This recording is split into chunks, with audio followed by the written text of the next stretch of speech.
ಲಿಂಗಸೂರು ಪಟ್ಟಣದ ಪ್ರಮುಖ ಭಾಗಗಳಲ್ಲಿ ಪುರಸಭೆಯ ವತಿಯಿಂದ ಕುಡಿಯುವ ನೀರಿನ ಅರವಟ್ಟಿಗೆ ನಿರ್ಮಿಸಬೇಕೆಂದು ಆಗ್ರಹಿಸಿ ಕರವೇ ಪ್ರವೀಣ್ ಶೆಟ್ಟಿ ಬಣದ ಕಾರ್ಯಕರ್ತರು ಮುಖ್ಯಾಧಿಕಾರಿಗಳಿಗೆ ಮನವಿ ಸಲ್ಲಿಸಿದರು.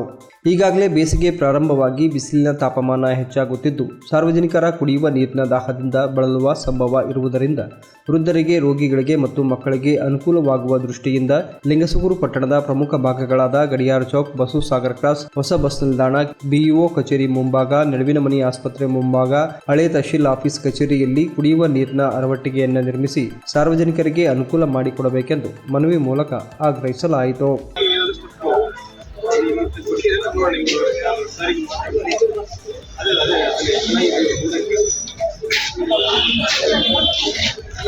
ಈ ಸಂದರ್ಭದಲ್ಲಿ ಸಂಘದ ತಾಲೂಕು ಅಧ್ಯಕ್ಷ ಆಂಜನೇಯ ಭಂಡಾರಿ, ಭೀಮೇಶ್ ನಾಯಕ್, ಕುರುಮೇಶ್, ಶಿವು ಪತ್ತಾರ್, ಸಲೀಂ ಖಾನ್, ಮೌನೇಶ್ ಬಳ್ಳಾಪುರ, ಸಿದ್ದು ಚಲವಾದಿ, ಮೈನುದ್ದೀನ್, ಅಶೋಕ್ ನಾಯಕ್ ಉಪಸ್ಥಿತರಿದ್ದರು.